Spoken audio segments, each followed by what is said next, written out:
नमस्कार, अग्निपथ देख रहे हैं आप और मैं हूं आपके साथ राखी। मध्य प्रदेश में 27% ओबीसी आरक्षण मामले में सुप्रीम कोर्ट में प्रतिदिन सुनवाई होनी थी, लेकिन वकीलों की तैयारी की कमी के कारण सुनवाई स्थगित कर दी गई। अब ये मामला 8 अक्टूबर तक स्थगित किया गया है। सुप्रीम कोर्ट ने तल्ख टिप्पणी करते हुए कहा कि हम तैयार हैं, आप नहीं। बुधवार को अटॉर्नी जनरल आर वेंकटरमणी और मध्य प्रदेश सरकार के वकीलों ने कोर्ट से 27% ओबीसी आरक्षण पर लागू अंतरिम स्टे हटाने की मांग की। सामान्य वर्ग के उम्मीदवारों की ओर से वकीलों ने दलील दी कि उन्हें मध्य प्रदेश सरकार की ओर से 23 सितंबर को ही 15,000 पेज के दस्तावेज सौंपे गए हैं। इनका अध्ययन करने के लिए अतिरिक्त समय की जरूरत है। इस पर कोर्ट ने सुनवाई के लिए 8 अक्टूबर की तारीख तय की है। मामले में सुप्रीम कोर्ट में सुनवाई टली तो एमपी कांग्रेस ने मोहन सरकार को घेरा है। कांग्रेस प्रदेश अध्यक्ष जीतू पटवारी ने पोस्ट एक शेयर की है। उन्होंने आरोप लगाया कि मोहन सरकार कोई आर्ग्यूमेंट करने को तैयार ही नहीं है। वो नहीं चाहती कि 27% आरक्षण ओबीसी को दिया जाए। उन्होंने लिखा कि मैं ओबीसी वर्ग के सभी भाइयों और बहनों को विश्वास दिलाता हूं कि चाहे कुछ भी हो जाए, हम मोहन यादव से 27% ओबीसी आरक्षण प्राप्त करके ही रहेंगे। इस पूरे मामले पर हो रही राजनीति पर मुख्यमंत्री डॉक्टर मोहन यादव ने कांग्रेस नेताओं को जल्दबाजी न करने की सलाह दी है। देखिए, एक लंबी लड़ाई इसके लिए जारी है 27% ओबीसी आरक्षण को लेकर। यहां ये देखना पड़ेगा कि जब कोर्ट ये कह दे कि हम तैयार हैं बट आप लोगों की तैयारी नहीं है, तो ये देखना पड़ेगा कि कमी कहां है। और कुल मिलाकर सरकार पहले ही स्पष्ट कर चुकी है कि हम बिल्कुल इसके फेवर में हैं और हम चाहते हैं। तो जब सबकी सहमति हुई थी तभी तो पिछली बार मंथन हुआ, बैठक हुई। आज ये बात क्यों राजनीति की तरफ चला जा रहा है? और अब एक बड़ा सवाल, जो 8 अक्टूबर तक इसको स्थगित किया गया है, तब तक इसकी कोई राह निकल पाएगी? फैसला अंतिम हो जाएगा तब तक, या फिर उस समय पे भी कोई पेंच फंसेगा? कई सारे सवाल हैं, विस्तार से चर्चा पर चलेंगे। कुछ प्रतिक्रिया है, पहले वो सुनाते हैं। हमारी सरकार हर वर्ग को लेके चलना चाहती है। कल भी न्यायालय के सामने हमने सामूहिक रूप से सभी वर्गों के साथ बैठक करते हुए, जैसे सर्वदलीय बैठक की थी, सभी दलों के साथ मिलकर के अपनी सरकार की तरफ से पक्ष रखने का भी बात कही है। कोर्ट ने कहा कि इतने सारे दस्तावेज आ गए हैं तो हमको 8 तारीख तक इनको समेकित रूप से देखने के बाद इस पर विश्वास करते हुए आगे बढ़ेंगे। हमने एससी, एसटी, ओबीसी, सामान्य वर्ग, सभी वर्गों का माननीय प्रधानमंत्री जी कुछ भावना के आधार पर सबका साथ सबका विकास, उसी भाव के आधार पर हम आगे बढ़ रहे हैं।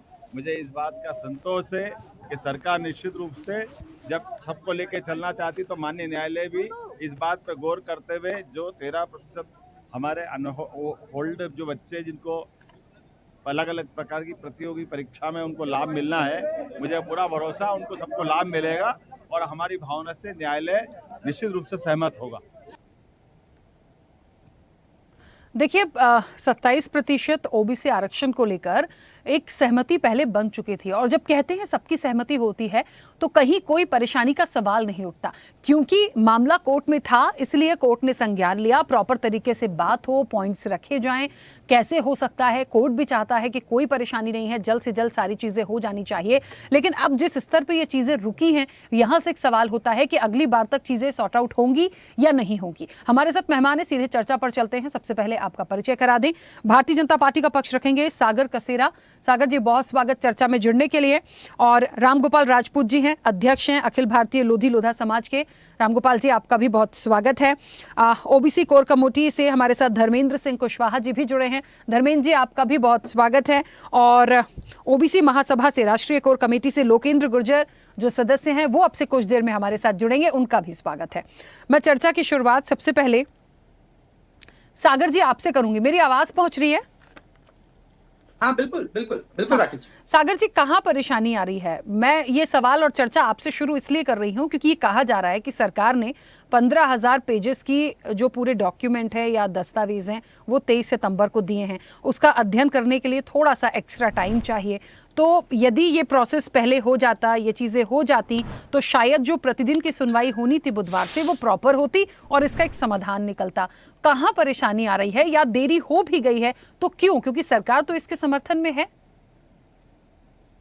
राकेश जी, बिल्कुल आपने सही कहा कि सरकार इसके समर्थन में है। और जैसे कि अभी मोहन यादव जी का वक्तव्य चल रहा था, तो ये बात बिल्कुल निश्चित है कि 27% जो ओबीसी वर्ग का अधिकार है वो उसको जरूर मिलेगा। समस्या शुरू कहां से हुई, यदि इस विषय पर हम थोड़ा सा ध्यान दें, तो जब 2019 में कमलनाथ सरकार ने हड़बड़ी में 27% आरक्षण का अध्यादेश निकाला, जुलाई 19 में विधानसभा में कानून भी पास कर दिया, चुनने में तो बहुत अच्छा लगा, लेकिन बहुत बड़ी खामी इसमें थी कि यह अध्यादेश सीधे सीधे सुप्रीम कोर्ट के इंदिरा शाह यानी कि जो मंडल केस था उसके 50% सीमा वाले फैसले से टकराता था। एमपी में पहले ही एससी को 16%, एसटी को 20% आरक्षण और ओबीसी के लिए 27 कर देने से 63% हो गया। अब ईडब्ल्यूसी और जोड़ देंगे तो ये 73% हो जाना था। अब दूसरी खामी ये थी कि कोर्ट में पेश करने के लिए कोई ठोस उनके पास साधारण परिस्थितियों का डेटा विस्तृत रिपोर्ट नहीं थी, क्योंकि कोर्ट ने स्पष्ट एक नियमावली है कि यदि 50% से ऊपर जा रहा है तो आपको असाधारण परिस्थितियों का कोई डेटा या कोई विस्तृत रिपोर्ट प्रस्तुत करनी है, वो थी नहीं। कांग्रेस सरकार ने अदालत में इसकी कानून की कोई पैरवी के लिए कोई बहुत ठोस तथ्य नहीं होने के कारण हाई कोर्ट ने इसको तुरंत स्टे दे दिया। अब जब एजेंसियां एमपीपीएससी को स्पष्ट दिशा ही नहीं दी गई, 2019 से आज तक हजारों की हजारों उम्मीदवार और उनकी नौकरियां सब अटकी पड़ी, और ये जो समस्या गठित हुई उस समस्या का जो समाधान करने के लिए आज मोहन यादव जी की संवेदनशील सरकार बहुत तरीके से पक्ष रख रही है। तो ये जो विषय है 15,000 पन्नों की रिपोर्ट का, तो 15,000 पन्ने वो पूरे ऐसे हैं कि कुछ 7-7,500 पन्ने हिंदी में हैं और 7-7,500 पन्ने अंग्रेजी में, और एक पूरी प्रक्रिया है कानून की जिसके तहत उसको अपलोड करने का जो समय सीमा दी गई थी उसे उस समय सीमा में अपलोड किया गया है। और जब ये आयोग मध्य प्रदेश सरकार ने बनाया, और अगर इसको थोड़ा इतिहास देखें तो सबसे पहले कल्याण आयोग बना जो काका कालेकर ने के माध्यम से 55 के अंदर तैयार हुआ था, और उस समय प्रदेश में अलग अलग अध्ययन हुए। उसके बाद में पिछड़ा वर्ग का जो 2021 के अंदर आयोग बना, मंडल आयोग के पश्चात, जो आयोग की एक रिपोर्ट गौरीशंकर बिसेन जी की अध्यक्षता में प्रस्तुत की गई, जो विस्तृत रिपोर्ट थी, जो ठोस आंकड़े उसमें प्रस्तुत किए गए।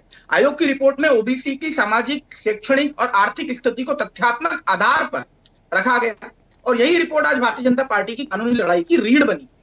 और ये बात स्पष्ट रूप से हमें देखने में आई कि माननीय सुप्रीम कोर्ट ने स्पष्ट रूप से कहा है कि हम तैयार हैं लेकिन आप नहीं हैं। तो ये जो उनकी तल्ख टिप्पणी थी वो जनरल कैटेगरी के जो वकील थे उन लोगों के लिए थी, जब वो 15,000 पन्नों की रिपोर्ट का हवाला देकर समय मांग रहे। और देखिए, देखने वाली बात है, उन्होंने 14 दिन का समय मांगा, लेकिन माननीय अदालत ने इस पर सिर्फ 10 दिन का समय दिया है, और 8 तारीख से रोजाना सुनवाई होगी। तो मुझे लगता है कि फैसला ओबीसी के हित में ही आना है, सिर्फ थोड़े दिन का इंतजार बस करने की आवश्यकता है, और इसमें और कुछ बाकी बचा है नहीं। चलिए, अभी तो अब मुझे ऐसा लग रहा है सागर जी कि ओबीसी के पक्ष में आ जाएगा, 27% आरक्षण लागू हो जाए, मिल जाए, हम सब चाह रहे हैं, ठीक है, बहुत अच्छी बात है। पर मुझे तो अब एक बड़ा सवाल, मैंने कहा ना, यही आ गया है कि जो सुनवाई होनी है वो शुरू तो हो जाए, प्रॉपर तरीके से उस पर काम तो हो जाए। अब यहाँ पर एक बात ये आ गई कि वो 15,000 के दस्तावेज पेजेस हैं वो अभी प्रॉपर नहीं हुए, आपने भी बहुत सारी चीजें बोली, तो सरकार में मैं किसकी कमी मानूं ना इस चीज के लिए, क्योंकि सहमति तो सबकी थी पर पेज फंसा ही चला जा रहा है, तो ये भी हमें समझना पड़ेगा। खैर, वापस आऊंगी राम गोपाल जी, कैसे, कहां, किसकी कमी आप देख रहे हैं? देखिए, बहुत महत्वपूर्ण है, कोर्ट जब आपको ये कह दे हम तो तैयार हैं, आप आज करा लीजिए, लेकिन आप लोग खुद ही तैयार नहीं हैं, तो जो लोग लेकर गए हैं, जो सहमति के साथ गए, जब वही कुछ नहीं कर पा रहे, तो कोर्ट क्या करेगा अकेले? सबसे पहले तो मैं सभी को नवरात्रि की हार्दिक बधाई, शुभकामनाएं प्रस्तुत करता हूं।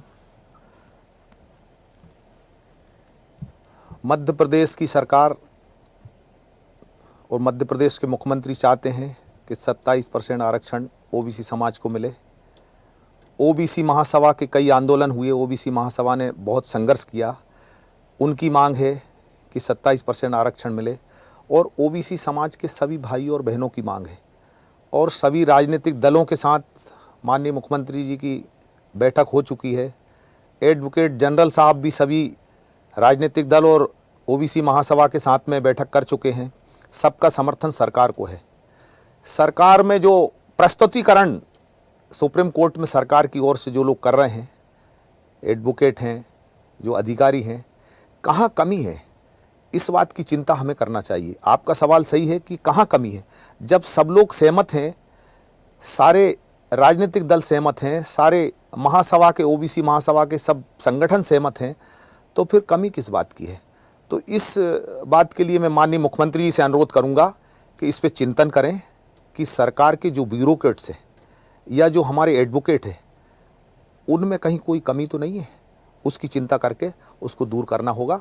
और माननीय सुप्रीम कोर्ट हमारे पक्ष में 27% का निर्णय जरूर सुनाएगा, ऐसी हमें उम्मीद है। बिल्कुल ठीक है। धर्मेंद्र जी, मेरी आवाज़ पहुंच रही है? जी, मेरे को आवाज आ रही है हाँ, आपकी। धर्मेंद्र जी क्या हुआ है? कोई कह रहा है कि जो सामान्य वर्गों के लिए जो वकील हैं वहाँ से दिक्कत है, फिर कह रहे हैं कि रेडी ही नहीं हुए हैं, फिर वो 15,000 का दस्तावेज भी है। परेशानी कहाँ आ रही है? देखिए, सबसे बड़ी बात ये है, हमारे हमारे जो अभी साथी सागर भाई बोल रहे थे, मेरी एक आपत्ति है। अगर हमारी नीयत साफ है तो हमें खुलकर, दिल खोलकर इस चीज के लिए, जब कोर्ट में बराबर आरक्षण विरोधी जो याचिका करता है उनको मौका दिया जा रहा है। हम जब बार बार, जब वो इस बात के लिए जो आरक्षण विरोधी संगठनों के द्वारा याचिका लगाए, तो वो बोल रहे हो उस समय पर न्यायालय में कि आप अभी तक, हमको 12 बजे रात को कॉपी प्राप्त हुई है उस दस्तावेजों की, 15 पढ़ने में टाइम लगेगा। जब एक आपको 15 दिन पहले हियरिंग हुआ था और आपने इंटरिम एप्लीकेशन लगाई हुई थी, तो उस समय आपने उस दस्तावेजों को प्रोवाइड क्यों नहीं कराया? देखिए, साधारण तरीके से, मैं एडवोकेट हूँ, मैं जनरली कोई भी डॉक्यूमेंट, अगर मैं कोई एप्लीकेशन फाइल करता हूँ तो उसके साथ डॉक्यूमेंट के साथ जो अपोजिट काउंसिल है उनको कॉपी प्रोवाइड कराई जाती है। लेकिन हर बार 2019 से जो बहुत बड़ा मामला पिछड़े वर्ग के लोगों के साथ है, धर्मेंद्र जी आवाज नहीं आ रही है कि प्रॉपर। न्यायालय को कुछ खुद नेटवर्क इशू सारे वकीलों, आवाज आ रही है मेरी अभी आपको? हाँ, काफी ब्रेक हो रही है, लेकिन बीच में आवाज आ रही है मेरी? आपकी आवाज आ रही है पर काफी ब्रेक हो रही है। बोलिए। तो हाँ। अच्छा, तो बार बार जब इस बात के लिए कहा जा रहा है, समय इतना क्यों दिया जा रहा है, अब वकीलों को कहना पड़ रहा है। दूसरी बात, अभी ये बात कही जा रही है, मंडल कमीशन के बाद मध्य प्रदेश में रामजी महाजन आयोग बना, उसके बाद में जब जिस बात को भी अभी हमारे सागर भाई ने एक बात कही थी कि हमारे पास डाटा नहीं था, जब इस बात के लिए जो 2011 का सेंसस हुआ था, उसका माननीय न्यायालय में जबलपुर में उस डाटा को पेश किया गया और मध्य प्रदेश की स्थिति को बताया गया कि 51.8 यहाँ पे ओबीसी की पॉपुलेशन है। दूसरी बात, जब अभी उसके 2023 में, जब 21 में जब भीषण आयोग का गठन हुआ, उसमें इम्प्लीमेंट डाटा मध्य प्रदेश सरकार का पूरा तैयार हो चुका।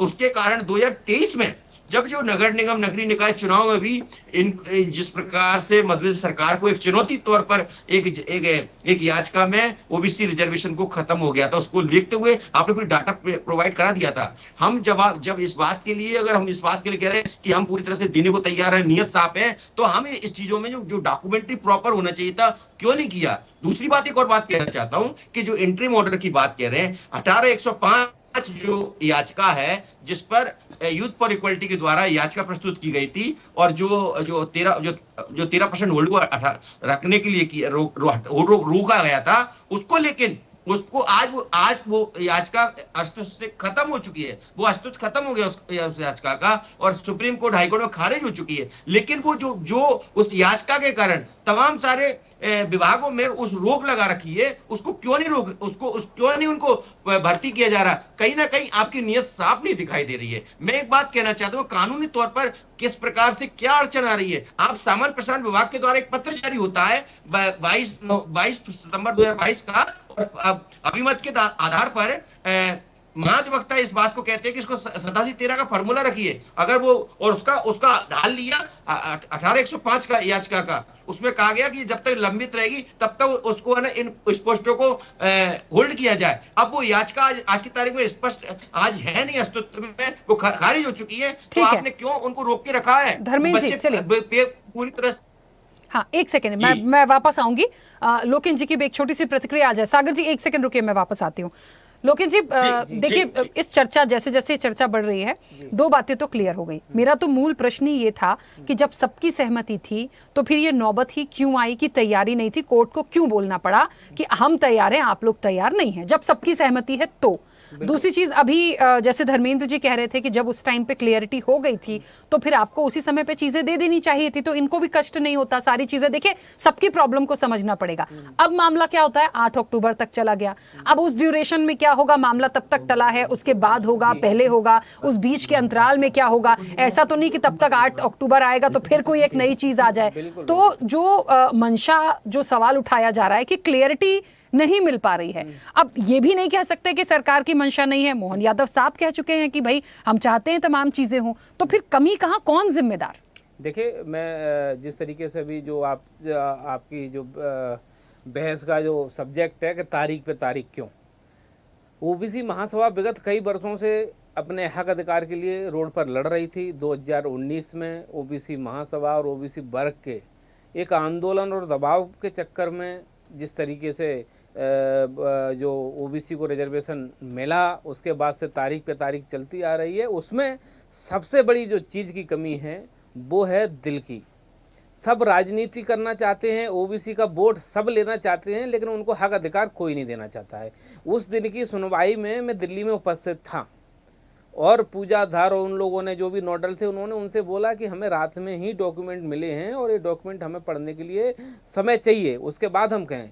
लेकिन यही डॉक्यूमेंट 10 दिन पहले उपलब्ध करा दिए जाते। मैं मानता हूँ 15,000 डॉक्यूमेंटों को हिंदी से इंग्लिश करने में उसमें, लेकिन जब हमें पता है कि हमारा ये मामला सुप्रीम कोर्ट में जा रहा है तो ये काम आज से 1 महीने पहले, 1.5 महीने पहले जब पहली बार जब वहाँ के लिए गया तो ये काम उस समय से भी शुरू हो सकता था। लेकिन क्या है, चलो एक बार और समय मिल जाएगा, एक बार और तारीख पे तारीख मिलती जाएगी। मैं ये नहीं कह रहा कि मतलब इस पर कोई राजनीतिक टिप्पणी या कोई वो कर रहा। मैं सभी से अनुरोध करता हूँ, मैं भारतीय जनता पार्टी के मुख्यमंत्री माननीय मोहन यादव जी से अनुरोध करता हूँ कि आप ओबीसी वर्ग से खुद बिलोंग करते हो, प्रदेश के मुखिया हो, और मैं कांग्रेस पार्टी, विपक्ष की सभी पार्टियों से अनुरोध करता हूँ कि हम एक दूसरे पर टिप्पा टिप्पणी करने के बजाय हम सब मिलकर अपना हिस्सेदारी, अपना काम डिवाइड करें कि भाई आपकी तरफ से कौन वकील रहेगा, आपका वकील किस विषय पे बहस करेगा, आपका वकील किस विषय पे बहस करेगा। सरकार का जो एडमिनिस्ट्रेटिव सिस्टम है वो हिंदी से इंग्लिश करके जो हमारी जितनी भी रिपोर्ट हैं, जैसे कि मंडल आयोग की हो, महाजन आयोग की हो, यूनिवर्सिटी की रिपोर्ट हो, बेसेन आयोग की रिपोर्ट हो, इनको सबको तैयार करके पहले से ही कि जब 8 तारीख को जब सुप्रीम कोर्ट में मसला आए तो कोई भी जज पूछे उससे पहले आपके हाथ में रेडी डॉक्यूमेंट होना चाहिए कि ये डॉक्यूमेंट रहा, अब आपको क्या चाहिए, ये रिपोर्ट चाहिए, आपको क्या चाहिए। इस मंशा के साथ में जब लोग काम करेंगे तब सच में ओबीसी को हक अधिकार मिल पाएगा। नहीं बाकी तो ये सब राजनीतिक बयान हैं, देना सब चाहते हैं, देता कोई नहीं है। ये सब ओबीसी वर्ग मध्य प्रदेश का समझता है। जैसा कि हमारे सागर भाई कह रहे थे कि वो 50% से ज़्यादा हो गया था, तो 50% से तो 10% ईडब्ल्यूएस भी हो गया था। वो कैसे लागू हो गया? वो मंशा थी सुप्रीम कोर्ट में न जाके उन्होंने सदन से, लोकसभा से लेके आए। यदि आपकी मंशा है, प्रदेश में आपकी सरकार है, केंद्र में आपकी सरकार है, आप घोषित कर दें कि 27% रिजर्वेशन ओबीसी को पूरे देश में मिलेगा, मध्य प्रदेश की समस्या हल हो जाएगी, छत्तीसगढ़ की समस्या हल हो जाएगी, राजस्थान की समस्या हल हो जाएगी। जैसे कि तमिलनाडु में जो 9वीं अनुसूची में वहाँ का जो रिजर्वेशन पड़ा हुआ है उसको कोई चैलेंज नहीं कर सकता। आप उसको 9वीं अनुसूची में भी डाल दोगे तो ये चैलेंजेबल भी नहीं रहेगा। ठीक है, हर बस मंशा का है। बिल्कुल। सागर जी, आप कुछ कहना चाह रहे थे, जवाब भी दीजिएगा और अपनी बात भी रखिएगा। जवाब सबसे महत्वपूर्ण तो यही आ रहा है कि जब पता था कि पहले से मामला कोर्ट में है और ये डॉक्यूमेंट्स जाएंगे, ये चीज़ें लगेंगी, तो सर जिम्मेदारी आपकी थी। जब सरकार की मंशा साफ है, आप लोग सहमति जता चुके हैं, तो फिर क्यों अपने ऊपर कोई भी ऐसा आक्षेप लगाने की कोई ऐसी चीज़ें कर रहे हैं कि आरोप लगे? चिंता am I audible? हाँ, बोलिए। जी, लोकेन जी की और धर्मेंद्र जी की चिंता जायज है। आप, मैं और हम सब ओबीसी समाज की चिंता करने और उस समस्या का समाधान निकालने के लिए बैठे हैं।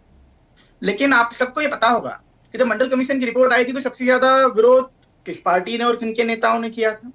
यूपीए सरकार के 10 साल में ओबीसी के आरक्षण को लेकर सागर जी, मैं तो विपक्ष पे जा ही नहीं रही, उनको छोड़ दीजिए। मैं मुद्दों पर आ रहा हूँ राकेश जी, मैं आ रहा हूँ, आप मुझे समय तो दीजिए। और जब कमलनाथ सरकार ने 19 में अध्यादेश निकाला तो बिना तैयारी के, बिना आंकड़ों के और बिना कानूनी मजबूती के निकाला, और यहीं पर ही हमें वो इस लड़ाई को लड़ना पड़ा। जैसे अभी लोकेन जी ने कहा कि क्यों हम एक कानून नहीं बना देते केंद्र में जाके, शायद वही हो जाता। लेकिन अब हम अवमानना तो नहीं कर सकते ना माननीय सुप्रीम कोर्ट की। तो माननीय सुप्रीम कोर्ट के अंदर अब जब कोई चीज लंबित है तो वो तो कानूनी रूप से उसका हल निकालना पड़ेगा। लेकिन अगर अब पहले ही वो आंकड़ा हमने तय किया होता बिना कोई ठोस कार्रवाई के, जब उन्होंने सिर्फ ओबीसी समाज के वोट लेने की जल्दी में 19 के अंदर ये अध्यादेश पारित कर दिया, तो वो फंस गया कोर्ट में जाकर। और उसी समस्या को ढोने का काम आज भारतीय जनता पार्टी कर रही है। अब बात कर ले नियत की, तो अगर कोई चुनावी जुमला होता, कोई असली समाधान करने की असली नियत नहीं होती, तो आपने स्वयं ही कहा था अभी मैम की इस प्रकार माननीय मोहन यादव जी और उनकी संवेदनशील सरकार इस काम के लिए लगी हुई। हमने ओबीसी आयोग को संवैधानिक दर्जा दिया मध्य प्रदेश, हमने मध्य प्रदेश में आयोग गठित किया है, आंकड़े जुटाए और अब सुप्रीम कोर्ट के अंदर सुनवाई को सुनिश्चित करने के लिए प्रयास कर रहे हैं। भाजपा की तो सरकार है ना जिसने कोर्ट से अपील की कि कम से कम ओबीसी का 13% हिस्सा सर वो सुनवाई सुनिश्चित तब होगी जब समय पे सरकार काम करेगी। जो मांगा जा रहा है, जो तैयारी हो रही है, वो यदि समय से जाएगी तब तो सुप्रीम कोर्ट काम करेगा। आप सोचिए ना, वो तो भाई सुप्रीम कोर्ट पहले ही बोल चुका है हमें आपत्ति नहीं है, आप लोग तैयार नहीं है, आज भी उनने बोल दिया। तो आप लोग कौन? सरकार और वकील। अब वकील कह रहे हैं कि हमें जब डॉक्यूमेंट्स देर से मिलेंगे तो हम क्या बात करेंगे। देखिए सुप्रीम कोर्ट है, वहां जाके कुछ भी बोलना नहीं है। ये मेरे पास सुप्रीम कोर्ट की पूरी हियरिंग का पूरा वीडियो है।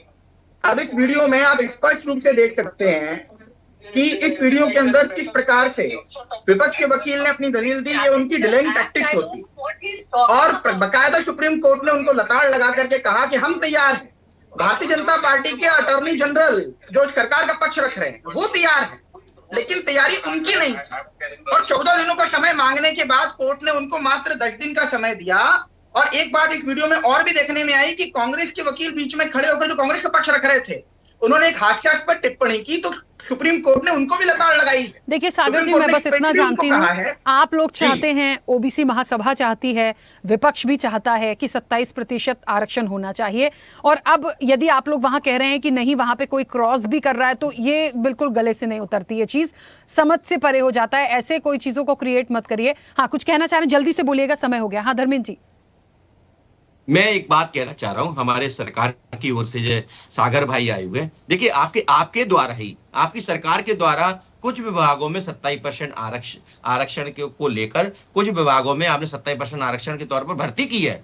और जहां जब अब 13% होल्ड की, जिस बात को हम बार बार इस बात को कह रहे हैं, जो याचिका लगी हुई है, उस जो याचिका लगी हुई है, जो आपका पत्र है, जो सामान्य प्रसारण विभाग का पत्र है, उसको आप वापस ले लेना। उससे आपका न्यायालय की प्रक्रिया का कोई मतलब ही नहीं रहेगा। उसको विड्रॉ कर लेंगे, सारी चीजें हो जाएंगी। बार बार मुख्यमंत्री जी के सामने बोल रहे हैं, आपके सरकार की ओर से वकीलों को भी हम इस बात को बोल रहे हैं, लेकिन आप नहीं कर रहे हैं। ये दुर्भाग्य की बात है। चलिए, मेरे पास समय की सीमा है। राम गोपाल जी, एक छोटा सा इसका समाधान क्या हो सकता है, बताइए बहुत जल्दी से। एक चीज और कहना चाहता हूं मैं कि यदि हमारी नियत साफ है तो आप सदन में जब विधानसभा का सत्र चालू हुआ था, आपने कहा था हम संशोधन बिल लेके आएंगे, आज तक लेके नहीं आए। क्या कारण है? धर्मेंद्र जी हैं, बहुत सारी कड़ियां हैं, आएंगी क्योंकि समय हो गया है, विषय बड़ा है, समय की सीमा है मेरे पास। सागर जी प्लीज 1 मिनट, राम गोपाल जी को अपनी बात रखिए, प्लीज 1 मिनट रुकिए। बच्चों का भविष्य खराब हो रहा है। राम गोपाल जी बहुत जल्दी से अपनी बात रखिए, ऑडियो बंद करिए इनका। बच्चे पूरी तरह से, आप बोलिए सर। देखिए, ये पक्ष विपक्ष और वाद विवाद का समय नहीं है। 8 तारीख को सुनवाई होना है और हम सबको उम्मीद है, ओबीसी समाज के भाई और बहनों को बड़ी उम्मीद है कि राजनीति इस पे ना हो, कोई भी राजनीति ना करे। और हमको ये उम्मीद है कि सरकार और सरकार के पक्ष रखने वाले लोग जब चाहते हैं कि 27% आरक्षण ओबीसी समाज को मिले, तो इसलिए हम चाहते हैं कि 8 तारीख से पहले सरकार अपनी पूरी तैयारी करे और तैयारी करके अपना पक्ष ओबीसी समाज के पक्ष में रखे, जिससे 27% आरक्षण हमको सरलता से मिल सके। बिल्कुल, चलिए, क्योंकि देखिए समय की सीमा है, इस चर्चा को मुझे रोकना होगा। आप सभी का बहुत शुक्रिया इस चर्चा में जुड़ने के लिए। 2 बातें बहुत अच्छे से समझ में आई, सब अपनी अपनी जगह पर सहमत हैं, लेकिन कहीं कुछ लेट लतीफी के चलते ये मामला रुक गया। अब बात आ गई वकीलों पर। जब वकीलों पर बात आएगी तो उन्होंने सरकार को बोला कि आप यदि चीजें लेट लतीफी में करेंगे तो हम क्या कर सकते हैं। वहां बात करनी है, एक विषय ऐसा है जिस पर लंबे समय से लड़ाई लड़ी जा रही है, तो उस पर कुछ भी नहीं बोल सकते हैं। वहां से यदि चाहते हैं कि सबको 27% ओबीसी का लाभ यदि मिल जाए, तो आप समझिए उस पर प्रॉपर तरीके से बहस और चर्चा करनी है। कोर्ट भी तैयार है, सब लोग की सहमति भी है, बावजूद यहां से लेट लतीफी सवाल तो खड़े करती है। अब इंतजार करिए 8 अक्टूबर का, तब तक कुछ हो सकती है तैयारी या नहीं होगी, या फिर जब अगली सुनवाई की बात आएगी फिर एक नया पेंच आएगा। ये देखने वाली बात होगी। चर्चा में इतना ही, बने रहिए स्वदेश न्यूज के साथ। सबसे पहले देश। ऐसे ही वीडियोस के लिए लाइक करें, शेयर करें, फॉलो करें। YouTube पर जाकर सब्सक्राइब कर बेल आइकन दबाना ना भूलें और ताजा अपडेट्स के लिए swedeshlive.com पर जरूर जाएं।